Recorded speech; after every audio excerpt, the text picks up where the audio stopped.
pasan las mejores familias. Lo puse a Bueno, grabar hoy, se ve que apreté mal. Como es nuevo el formato, ay, nos perdimos una parte muy linda. Pero bueno, valiosos argumentos se van a perder.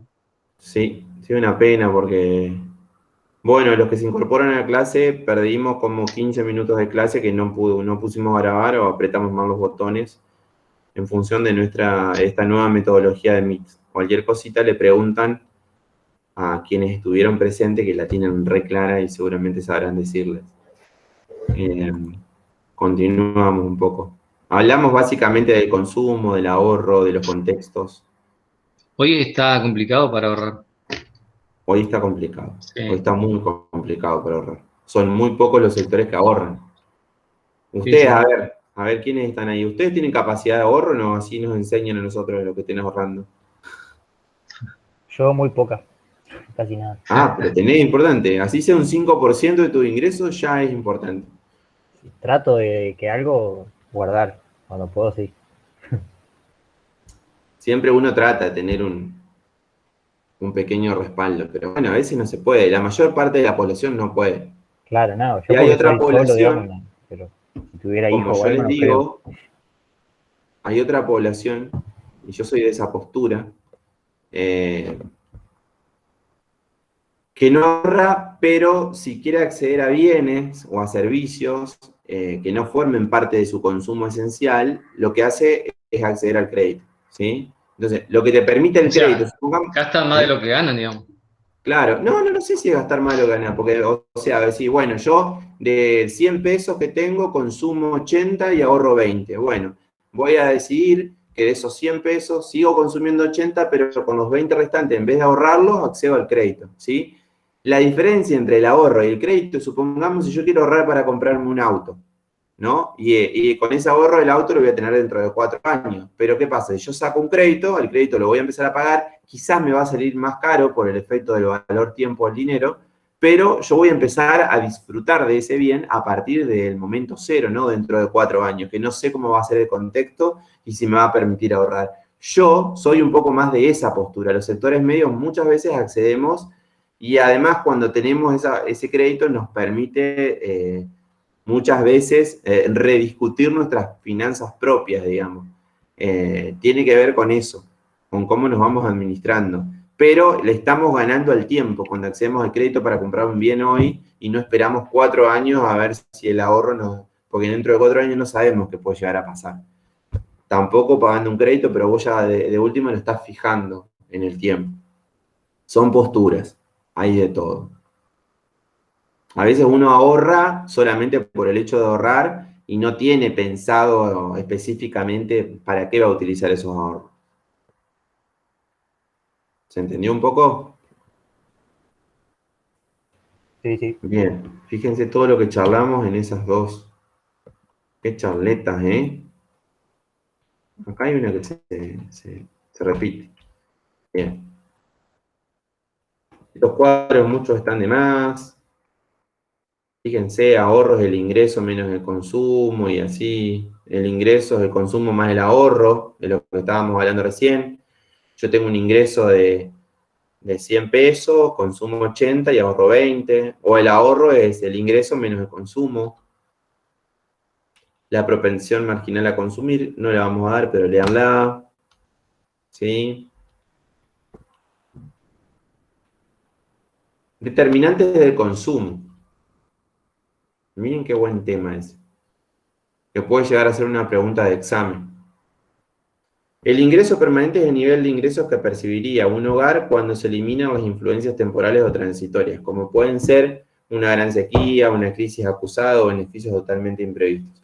Según la teoría del ingreso permanente, el consumo responde principalmente a este ingreso tendencial o permanente más que al ingreso disponible de cada año. ¿Qué les parece a ustedes? Cuando hablamos de consumo, ¿cuál es el factor fundamental que está ligado, y de acuerdo a lo que acabamos de ver, a ese consumo? ¿Cuál es la variable central?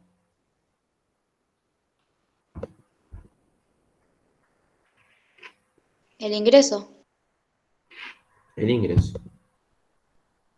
Entonces nosotros podemos llegar a tener un ingreso magro. Hay muchos sectores trabajadores que trabajan todo el día y solamente les alcanza para sobrevivir. Nuestro cometido como sociedad, como sectores populares, debe ser a que la mayor parte de la población acceda primero a obtener un ingreso digno.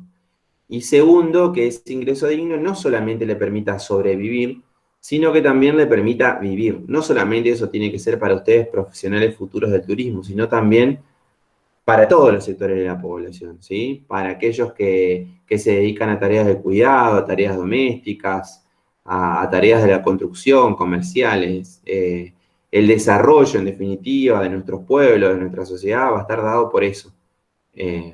Por ese momento en el cual converjan un buen ingreso, que tenga dignidad, que uno tenga acceso a los derechos absolutos que tiene el trabajador, a una buena obra social, y a su vez a la posibilidad inclusive de no solamente sobrevivir, sino también de vivir. Y vivir está vinculado también no solamente con lo esencial, sino fundamentalmente con las cuestiones ligadas al goce, a disfrutar de ciertas cuestiones, una salida con amigos, un evento cultural, vacaciones, comprar algún bien que nos dé cierto sentido de felicidad, o acceder a algún servicio que nos dé felicidad, qué sé yo. Hoy está en boga, no es tan inaccesible, pero para algunos sectores populares sí, el tema de Netflix, y más en términos y en tiempos de pandemia, que mucha población consume eso. Los invito también, y en esa virulenta dedicación que generamos a tratar de defender nuestra propia identidad, a que consuman Cinear, que es la plataforma similar a Netflix, pero de producción nacional, con series, con películas y demás nacionales, ¿sí? Porque me da la impresión que estamos todo el tiempo vinculados con esa idiosincrasia que no tiene nada que ver con nuestras vidas, con nuestras costumbres, con nuestras maneras de pensar, de sentir y de vivir. Y a veces también, yo no digo que dejemos de consumir Netflix, pero también conozcamos cuáles son las matrices que tienen que ver con la construcción de nuestra identidad. Y por eso hay que consumir también producciones nacionales, porque detrás de esos productos hay un mercado laboral, hay actores, hay camarógrafos, hay artistas de diferentes idiosincrasias que la única posibilidad que tienen de poder llevar un plato de comida a sus casas es a través de las actividades que realizan, que son artísticas, y que muchas veces o generalmente, si no tienen un acompañamiento del Estado, no tienen posibilidad de desarrollo alguno. Así que quedan invitados ustedes, no sé, ¿alguno de ustedes ha consumido la plataforma Cinear alguna vez? No, ni siquiera la conocía.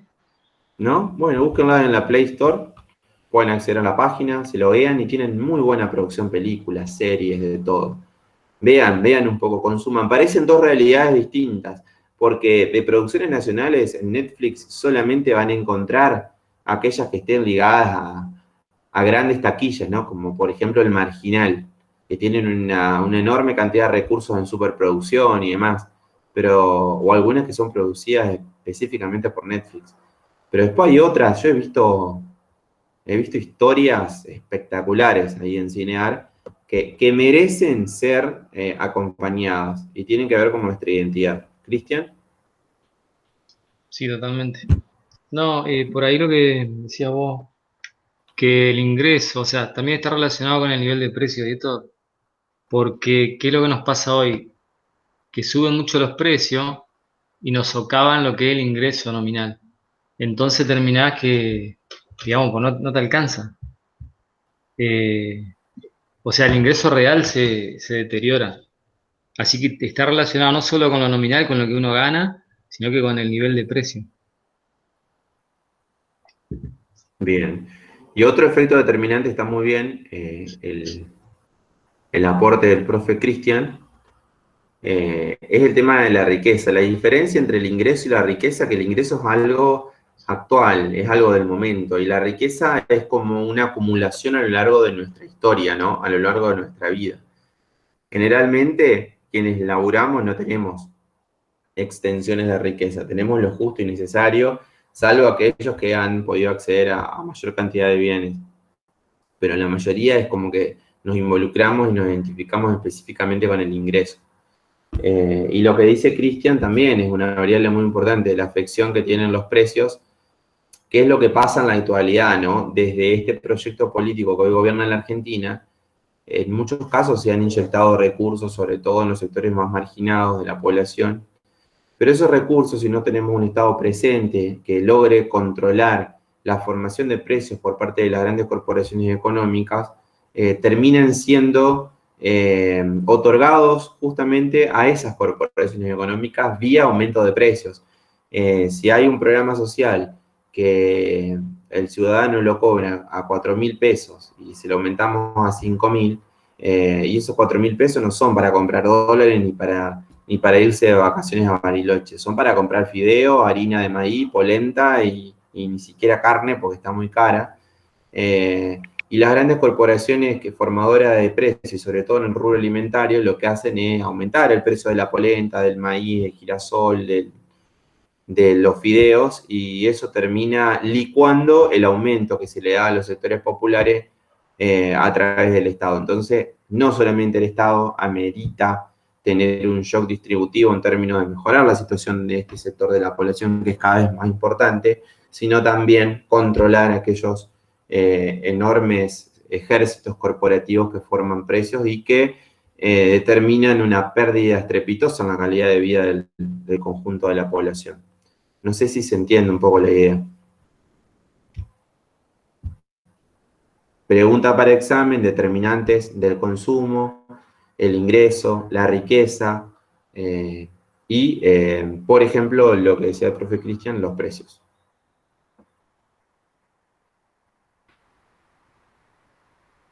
Bien, 1809, la academia se está calzando los cortos. ¿Hay alguien de Colón de Santa Fe acá? Tiene ¿No? que haber ahí, No, no. Tiene que haber. ¿no? ¿No? ¿De Unión? María Agustina está trabajando. A ver, María Agustina, ¿cuánto?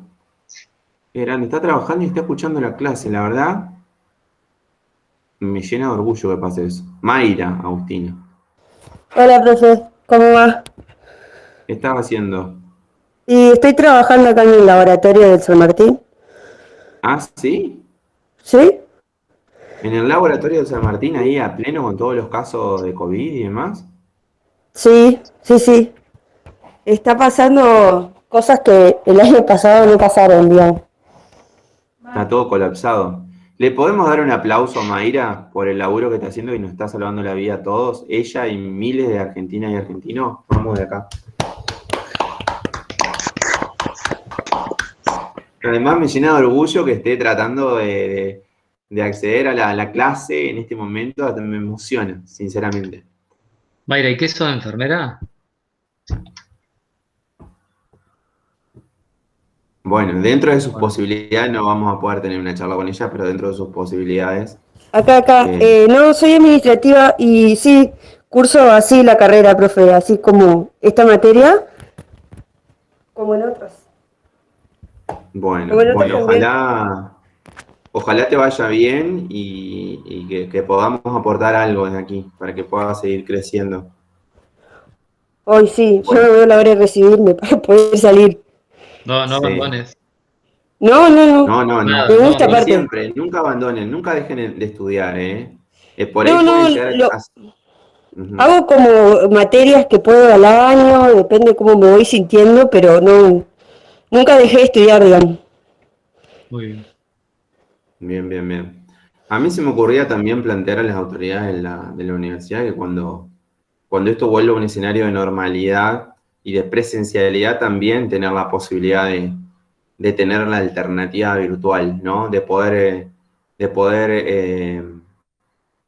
difundir las clases, de poder grabarlas.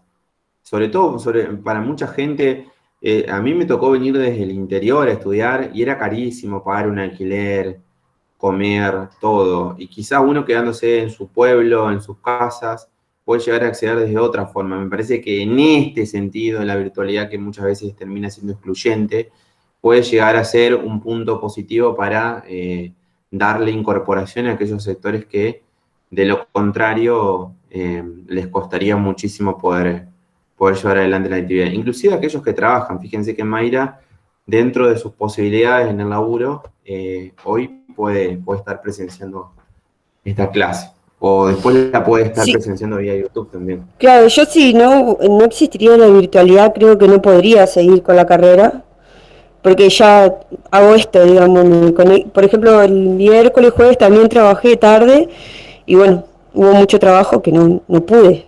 A veces puedo, a veces no puedo. Está bien. Bueno, te felicitamos doblemente por el esfuerzo y seguramente como vos debe haber alguna estudiante, laburanta o laburante que están aquí haciendo mucho esfuerzo para poder acceder a un título de grado. Gracias Mayra. Profe, yo No te quería queremos- hablar a los Sí, chicos, porque si sí. tienen algún grupo de WhatsApp de primer año, porque no estoy en ninguno y estoy perdida con la materia de administración, perdón, pero quería hablar con ellos. ¿Que es muy complicada la materia? No, porque como no pude presenciar hacer la clase, no sé cuándo dio fecha de parcial y le mandé email al profesor y no me ha contestado. La Pero bueno, administración. eso nomás, si ponen, dejo mi número acá escrito y si hay algún grupo de primer ¿Vos estás en año, el si me grupo pueden agregar, por favor. vos estás en el grupo de Sí, WhatsApp? Yo tengo grupos con los ingresantes por compromiso universitario, si querés hablar con ellos y tu número para que te agreguen. ah, bueno, dale, te hice una masa. Porque la verdad que hay materias de primero que, no sé, estoy media perdida en ese sentido. Claro, yo Bueno, les mando perdón, ahora. profe. No, está bien, Ahora Mayra. sí. Ojalá te puedan ayudar. Gurizada, estamos en la demanda de inversión. Uy, qué lindo tema la inversión, ¿no? ¿Cómo nos comieron el marote con eso en un tiempo? La demanda de inversión procede de las economías domésticas de las empresas. Este hecho permite clasificar la inversión en tres categorías. Inversión en vivienda, llevada a cabo por las economías domésticas, inversión en capital fijo y en existencia, realizada por las empresas. Y la demanda de inversión viene dada por los aumentos deseados o planeados por las empresas de capital físico, fábricas y máquinas y de existencia. Generalmente en los años anteriores, cuando hablábamos de inversión, a grandes rasgos y a grosso modo, planteábamos una disyuntiva.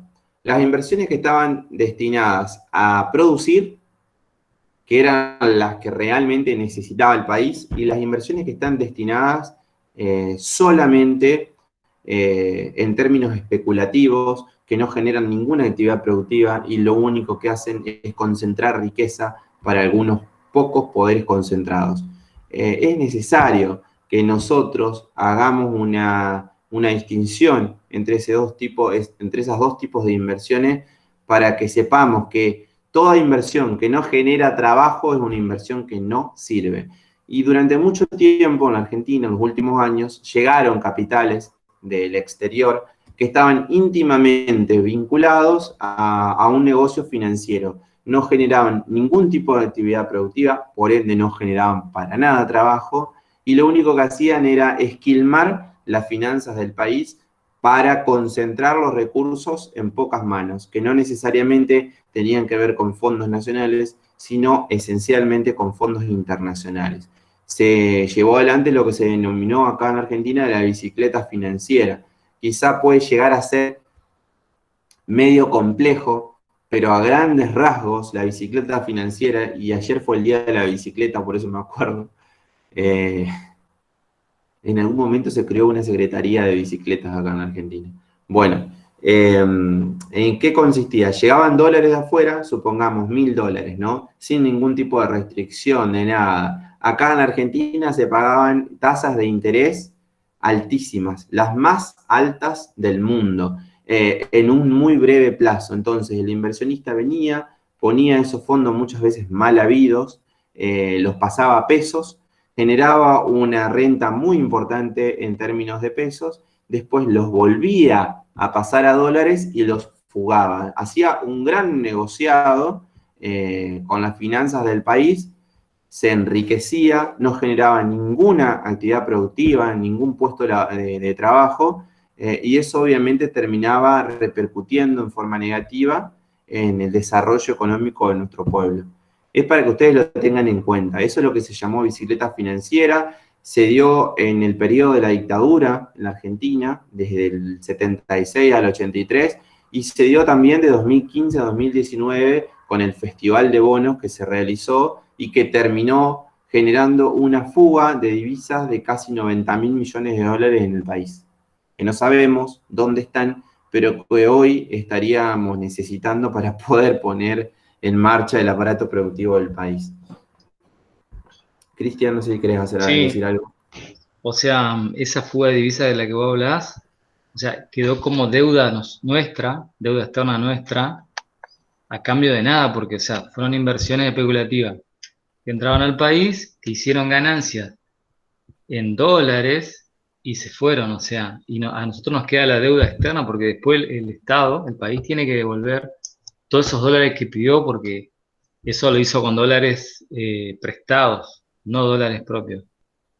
Y bueno, eso por un lado, y por otro lado, la inversión que sí nos interesa es la inversión directa, digamos, la inversión de riesgo, que vengan y pongan una fábrica, que generen empleo, que generen bienes y servicios. Ese tipo de inversiones nos interesan, no las de carácter especulativo que son vinculadas simplemente al capital financiero y hacer colocaciones en bonos, en acciones, en plazos fijos, etc. O sea, hay dos tipos de economía ahí, digamos, de la inversión. Y el Estado lo puede regular perfectamente, puede limitar el ingreso de capital especulativo, puede poner plazos para evitar que cuando entren, que salgan rápido. O sea, hay toda una serie de mecanismos, pero por ahí no se hace, y es adrede que no se hace. O sea, no sé si me ¿Entendió un explico. poco? Básicamente, cuando planteamos el tema de la inversión, nos gusta distinguir entre inversiones productivas, que son aquellas que generan trabajo, por ejemplo, cuando desde el Estado se invierte recursos para generar un programa, como por ejemplo es el Procrear, que genera la posibilidad de que gran cantidad de familias en el país puedan construir su vivienda, y eso automáticamente genera trabajo en el sector de la construcción, en los albañiles, en los maestros mayores de obra, arquitectos, electricistas, gasistas, todo lo que esté vinculado a la construcción, en los corralones vendiendo. Eso dinamiza la economía, genera aumento del PBI, por ende, obviamente, crecimiento, y genera mayor cantidad de trabajo. El objetivo central de una administración del Estado tiene que ser buscar el pleno empleo o generar mayor cantidad de puestos de trabajo. Bueno, las inversiones especulativas son todo lo contrario, lo único que hacen es atentar contra la generación de puestos de trabajo y lo único que terminan haciendo es justamente poner en riesgo las finanzas del país, porque lo que hacen es concentrar la riqueza en pocas manos. Y acá en Argentina hemos atravesado muchos periodos de eso. Ojalá aprendamos para no volver a cometer los mismos errores, para poder identificar quiénes son los que llevan adelante estas políticas, quiénes están detrás, cuáles son los beneficios y sobre todo cuáles son las consecuencias, ¿no? Porque después de consecuencias de políticas de bicicleta financiera y de especulaciones, cuesta muchísimo salir. Termina siempre eso incidiendo de manera negativa en los bolsillos de cada uno de nosotros. Y son cosas que generalmente no las vamos a ver en la televisión, no las vamos a leer en los diarios, en las redes sociales. Como, ¿sí? Como por ejemplo, profe, ¿cuál puede ser un ejemplo de eso? Un ejemplo de inversiones especulativas, lo que nosotros decíamos al principio, la bicicleta financiera. Cuando vienen fondos del extranjero, utilizan sus dólares mediante tasas de interés en pesos. En Argentina, por ahí, estoy buscando la manera que sea más comprensible para usted, porque son temas bastante técnicos que los pueden llegar a mezclar. Pero la diferencia entre una y otra, centralmente, es o generás trabajo o no generás trabajo. Y la inversión especulativa no genera trabajo, es solamente financiera y pone en riesgo las finanzas del país. Y el ejemplo más concreto es la bicicleta financiera perpetrada por algunos poderes concentrados del mundo, que vinieron a invertir sus dólares a conseguir rentabilidades en el corto plazo, a tasas de interés exorbitantes que no se pagaban en ningún lugar, y después se llevaron esos dólares, muchísimos dólares más, en muy poco tiempo. Negocio que no existe ni en el narcotráfico de tanta rentabilidad. Es como para que lo tengan en cuenta, porque las consecuencias de eso son dramáticas y se pagan por décadas y décadas de años. Sí, tiene que ver con las reglas de juego, ¿no? Que por ahí son los gobiernos los encargados de manipular, porque, o sea, si vos favorecés una economía de inversión en donde no hay rentabilidad extraordinaria en los mercados financieros especulativos, entonces la inversión se va a ir a bienes y servicios. Pero si vos le estás dando una tasa, por ejemplo, sin ir al ejemplo de la bicicleta financiera, un inversor local que tenga liquidez, que tenga dinero para invertir, ¿qué va a invertir? ¿En una nueva fábrica? ¿Va a apostar a todo un emprendimiento riesgoso? ¿O va a invertir en un plazo fijo que te está dando el 50, el 40, el 60% anual de rentabilidad? Obviamente va a ir al plazo fijo. Va a poner la plata ahí y en un año va a obtener un 50 o un 60% de rentabilidad sin hacer nada, sin poner nada en riesgo. Por eso esto tiene que ver con las reglas de juego que marcan en la economía y principalmente tiene que ver con la política del gobierno que lo permite, digamos. Y el Estado fija pautas. Ahí es donde está el rol del Estado. El Estado puede ser activo en beneficio de las mayorías o activo en beneficio de ese poder concentrado. Fíjense, acá hasta el año 2015 había una reglamentación que aquellos fondos que venían desde el exterior tenían que permanecer en el país por mínimo un año. Esa reglamentación en enero de 2016 se sacó y los fondos que venían podían irse a las 2 semanas, a las 3 semanas, entonces hacían su bicicleta financiera y se iban. Nosotros desde el Estado tenemos que tomar todas las medidas necesarias para que los fondos que ingresen al sector financiero y de alguna forma u otra formen parte de todo lo que tiene que ver con el aparato productivo. No sirve para nada la especulación en un país que está en plena vía de crecimiento. Nos sirve la producción real y todo lo que tiene que ver con la economía real. Es una disyuntiva de modelos económicos, Exacto. pero hemos Ahí está el sufrido empleo, la digamos. consecuencia siempre. ¿Sí? En el medio está el empleo. Hay una inversión que genera empleo, es decir, nosotros, y hay otra inversión que no nos tiene en cuenta y que lo único que trae es pérdida en la calidad de vida del conjunto de la población. Y hay procesos históricos que lo demuestran con creces. No es que estamos hablando de utopía, sino de realidades concretas que ha atravesado la población a lo largo de nuestra historia y de las que nos cuesta enormemente recuperarnos. Nos cuesta enormemente recuperarnos y a veces se nos va la vida tratando de explicar estas cuestiones porque necesitamos generar los niveles de conciencia necesarios para que nuestra población esté alerta ante este tipo de cosas. Como les decíamos siempre, es necesario que nosotros nos formemos para saber el día de mañana, cuando tengamos que participar de actividades democráticas, de diferentes situaciones que estén ligadas a nuestro ejercicio de ciudadanía, qué modelo económico nos sirve a nosotros como laburante, como clase trabajadora, como clase popular, más allá de los nombres, porque ha habido nombres a lo largo de nuestra historia que han atravesado diferentes posturas y modelos económicos. Acá lo que nosotros tenemos que tener en claro son las ideas.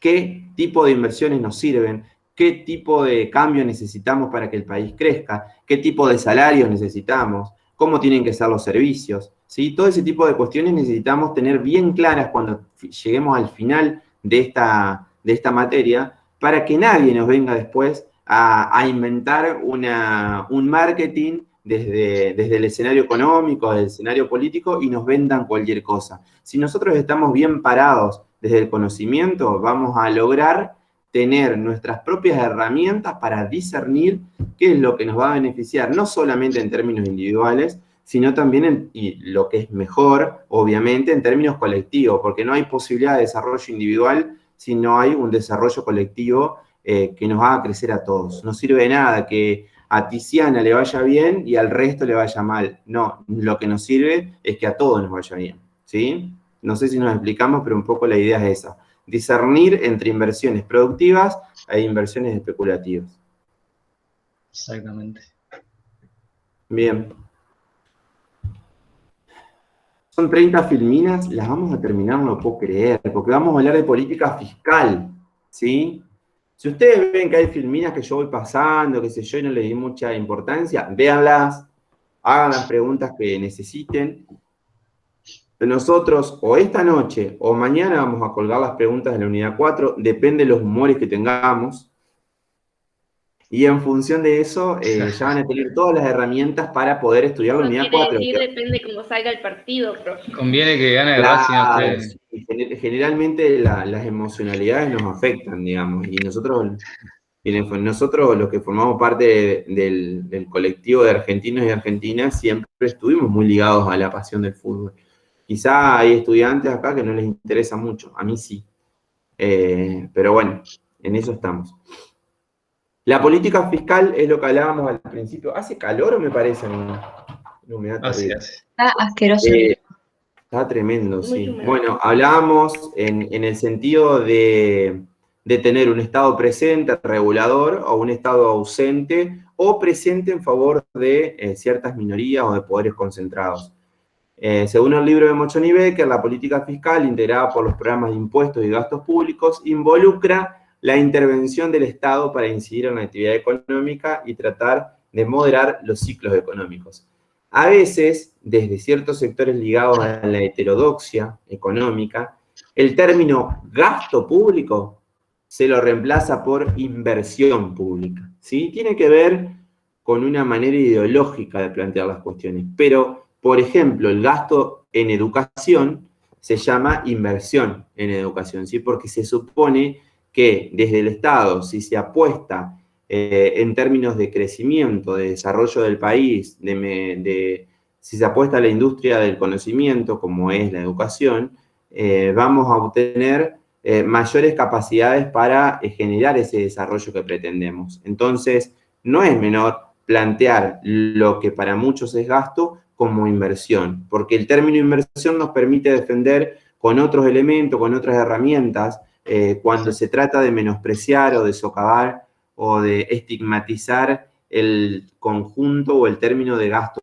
público, ¿no? Como hablábamos al principio, los exponentes como Milei, que defenestran permanentemente a la política y ahora va a participar al Estado, a todo lo que tenga que ver con una intervención para generar un mayor nivel de igualdad en nuestro pueblo, hablan siempre del gasto público, hay que reducir el gasto público, hay que reducir el gasto público, pero nunca, fíjense, hablan de los ricos.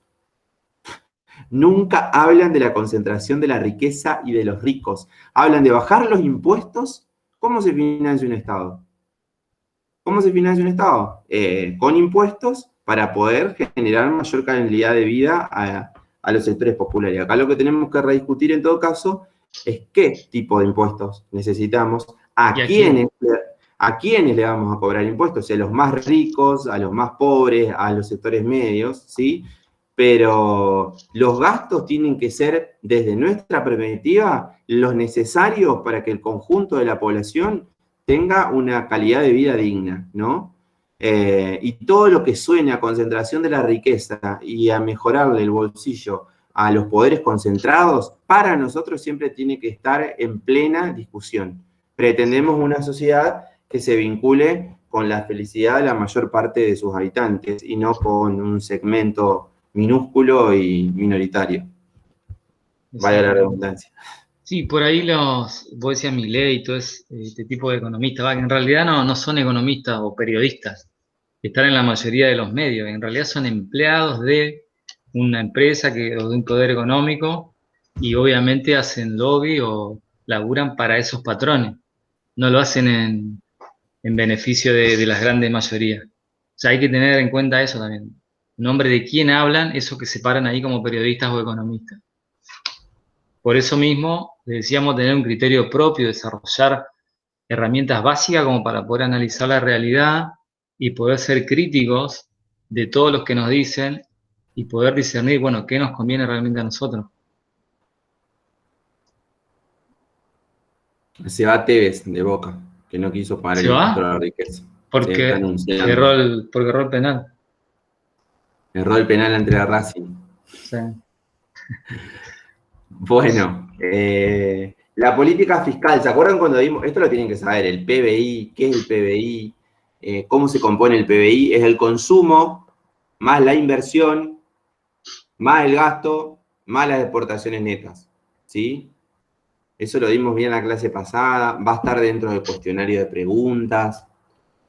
Pero vamos a este caso.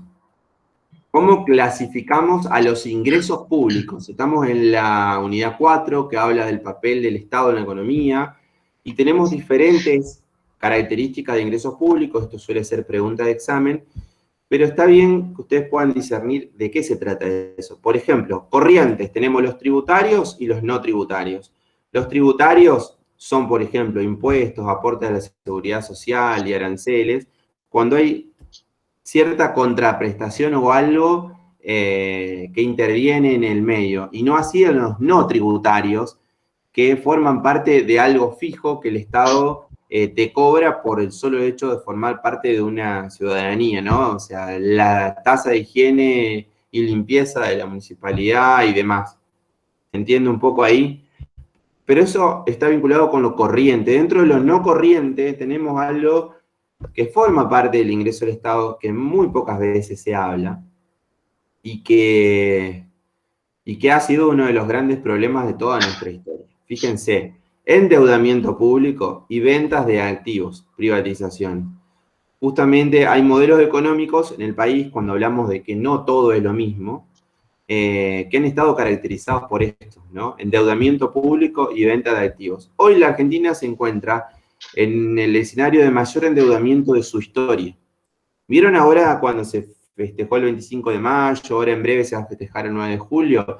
Desde nuestra perspectiva, se nos ocurre siempre poner en debate si verdaderamente somos independientes, si verdaderamente tenemos soberanía, porque estos niveles de endeudamiento que atraviesa el país, que son históricos y que no forman parte de la realidad de la mayor parte de los países, lo único que hace es hacernos perder autonomía, hacernos perder poder de decisión para tomar nuestras propias medidas que tiendan a mejorarle la calidad de vida de la gente. Y siempre que tenemos que utilizar recursos para hacer frente a endeudamiento realizado de manera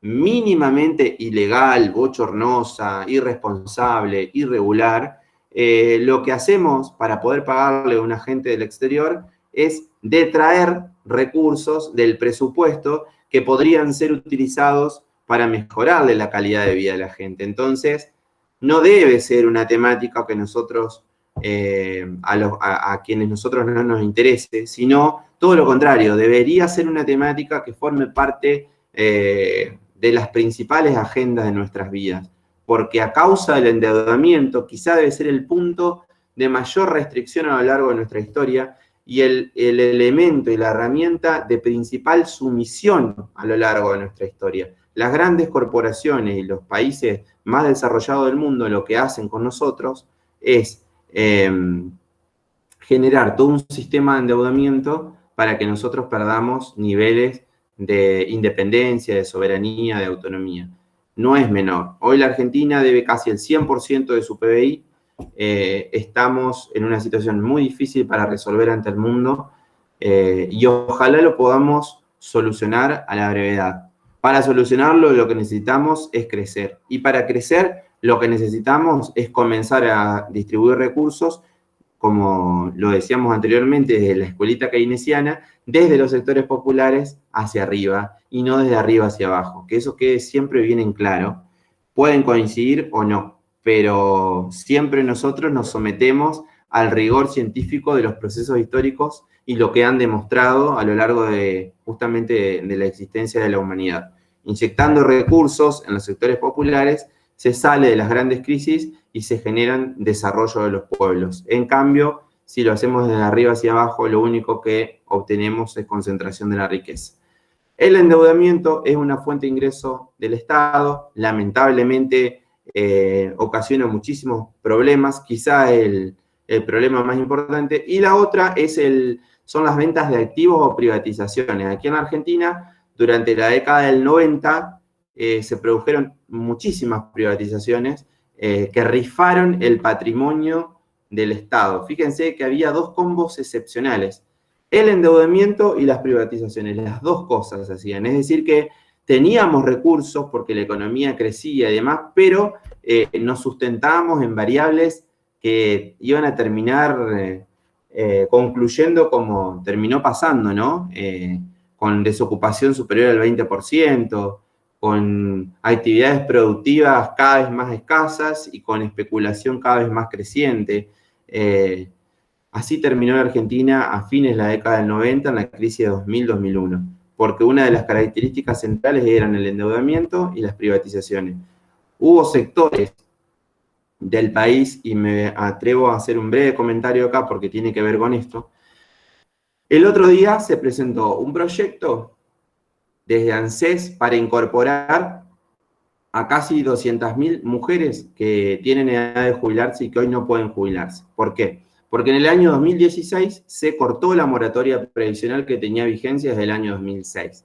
Les comento cómo era el tema. En el año 2005, la Argentina llevó adelante lo que se denominó, o creo que un poquito más adelante, la estatización de los fondos de jubilaciones y pensiones. Durante la década del 90, todos los aportes que ustedes hacen como laburantes iban a parar a manos privadas, ¿sí? Se privatizaron esos fondos. Fíjense que fue un negociado espurio, corrupto, que solamente le mejoró el bolsillo a algunos sectores concentrados de la economía y le empeoró el destino a la mayor cantidad de la población. ¿Qué pasó? Llegamos al 2005-2006, no solamente había pasado más de una década donde esos recursos iban a manos privadas, sino que teníamos el 40% de nuestra población en edad de jubilarse que no tenía beneficio alguno, es decir, que no tenían posibilidad de incorporarse a una mejor calidad de vida, y no era porque no habían laburado. Nadie llega a los 60 años, 65 años sin laburar. Habían laburado, pero muchas veces los empleadores los tienen de manera irregular, o los sistemas permanentemente te ponen en una situación de adversidad. Entonces, se tomó una medida que se llamó moratoria previsional, que se pudo hacer porque los fondos se volvieron a estatizar, formaron parte del Estado Nacional, y ese 40% de personas en edad de jubilarse se jubiló. ¿Sí? Estamos hablando de un universo de 4 millones de personas, que seguramente alcanzó alguno de sus abuelos, de sus padres, de sus tíos, de sus vecinos. ¿Y qué se hizo a través del Estado? Se le otorgó dignidad. Y básicamente, ¿a quién se le otorgó dignidad? A las mujeres. Porque hay un sector mayoritario de la población que en muchos casos no es reconocido y les debe pasar con sus abuelas y sus madres, que a lo largo de todas sus vidas han trabajado y que llegan a su vejez, a su adultez, a la tercera edad, sin acompañamiento del Estado en nada. Y que se han roto el alma criando gurises, trabajando en las tareas domésticas, porque generalmente no las hace el hombre, siempre las hacen las mujeres, es un paradigma cultural que tenemos que modificar. Entonces, desde el Estado se tomó una medida reparadora en términos de otorgarle dignidad a los sectores populares, pero esencialmente a la mujer, que había sido la más afectada por este tipo de realidades, ¿no? Fíjense lo importante. ¿Y qué pasó? Cuando llegamos al año 2015, el 99% de personas en edad de jubilarse estaba jubilada. ¿Qué pasó cuando se cortó la moratoria previsional? Ya en la actualidad hay más de 200.000 mujeres que no cuentan con el beneficio. Y no es un dato para nada menor. Nosotros desde el Estado no podemos darnos el gusto de dejar personas afuera del sistema. Todo lo contrario, tenemos que generar las herramientas necesarias para atender las necesidades de quienes más sufren. Ahora se está tomando una nueva medida de ANSES que tiene que ver con reconocer años de aportes a aquellas mujeres que han criado ciertas cantidades de hijos y demás. Se está armando todo un esquema para tratar de integrarlas a ese nuevo mecanismo de jubilación y se las va a incorporar. Fíjense lo importante que puede llegar a ser o privatizar o estatizar, ¿no? Gracias a que se estatizaron esos fondos, desde el Estado se pudo mejorar la vida de gran parte de nuestra población. de esa población que llega a la tercera edad generalmente desmantelada, sin posibilidad de tener un cierre de su vida medianamente digna, ¿no? Entonces, es importante el rol del Estado. Vaya si es importante. Vaya si es importante en estos tiempos donde, por ejemplo, Mariel, o no recuerdo cómo se llama la chica, a quien aplaudimos, trabajadora del Hospital San Martín, está accediendo a esta clase desde su tarea, Mayra. Están desarrollando una tarea épica, salvando vidas permanentemente, pero porque hay un Estado presente que está gestionando vacunas. Algunos pueden criticar o no. Es un problema mundial el tema de las vacunas, que también está afectado por la concentración de la riqueza, y aquellos países ricos están sobrepasados de vacunas y los países más pobres ni siquiera han accedido a una vacuna. Fíjense cómo hasta se juega con la vida de la humanidad, ¿no? Pero no es menor el tema de las privatizaciones o el tema de que los recursos estratégicos formen parte del Estado o formen parte de las corporaciones económicas privadas para el beneficio de sectores minoritarios. Sí, Juan Pablo, yo quiero agregar que en los 90, eso que decías vos, el proceso de privatización de las empresas públicas, se privatizaron alrededor de 67 empresas públicas, algunas como YPF, Ferrocarriles Argentinos, Gas del Estado, Aerolíneas Argentinas, canales de televisión, astilleros y fábricas navales, compañías azucareras, puertos, etcétera. O sea, ese era patrimonio nuestro, eran bienes de los argentinos que generaban trabajo, que permitían que nosotros administremos nuestros recursos y que queden acá los recursos. ¿Qué se hizo? Se privatizó, se liquidó todo, y muy mal vendido, y las empresas que compraron o los cerraron, las empresas privadas que compraron, generalmente extranjeras, o achicaron, o, bueno, me acuerdo que hubo un montón de gente que quedó sin laburo, que fueron echados, gente grande ya, cerca de la edad de jubilarse, se quedó sin laburo. Después hubo un montón de casos, era muy triste ver eso, de gente que se suicidaba porque se deprimía. Bueno, la verdad que fue un genocidio, digamos, en los 90 de las empresas que eran nuestras. Y bueno, y eso por ahí se ha querido ir revirtiendo con la estatización de YPF y alguna otra maniobra, pero hay que seguir laburando en eso, falta todavía. Y es el camino también para ahorrarnos divisas, porque las empresas que están acá, ¿qué hacen? Cuando generan las ganancias, las sacan afuera a sus casas matrices, y sigue agravando eso, el problema de la restricción externa que decía Juan Pablo, de la falta de dólares. Entonces, una de las medidas para contrarrestar eso es hacer empresas nacionales. Bueno, eso no me quería agregar. Bien. En ese sentido, y como para cierre ya de esta unidad, de la unidad 4, fíjense que en las últimas dos filminas tenemos, y es pregunta de examen, ¿cuál es la perspectiva que tiene hacia el Estado el enfoque clásico, ortodoxo de la economía, y cuál es la perspectiva que tiene el enfoque keynesiano de la economía?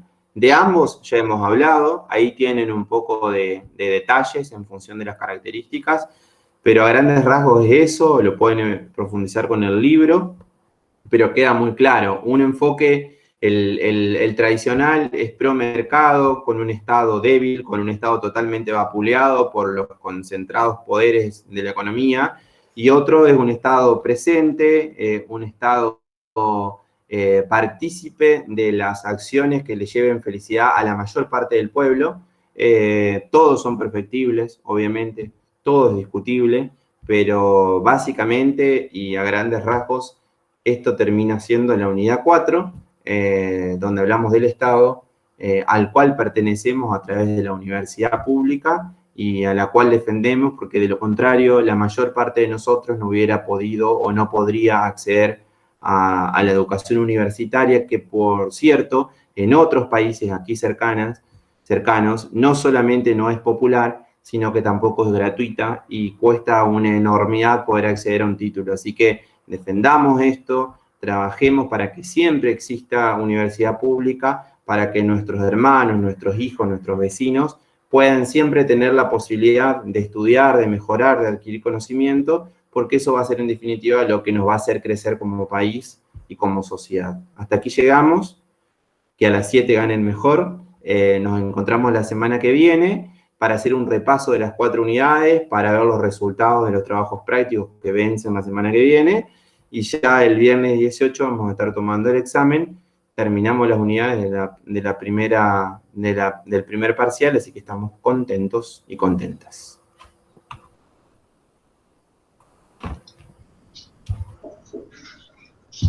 ¿Algo más para decir? ¿Alguna consideración? Ulises, estudien, o sea, capacítense, como decía Barrio, o sea, lo que nosotros tenemos para ofrecer al país es nuestra fuerza laboral, intelectual, nuestra capacidad, y cuando más capacitados, mejores servicios vamos a poder prestar, así que traten de mejorar siempre. Si alguien quiere comer mantecol, se lo recomiendo. Un poco de dulzura a esta pandemia difícil. Bueno, que pasen bien, buen fin de semana, nos encontramos la semana que viene. Adiós. Chao. Vamos a dejar de grabar. Chao, profe. Quiero hacer una Éxito. Chao, pregunta. profe. Sí, te escuchamos.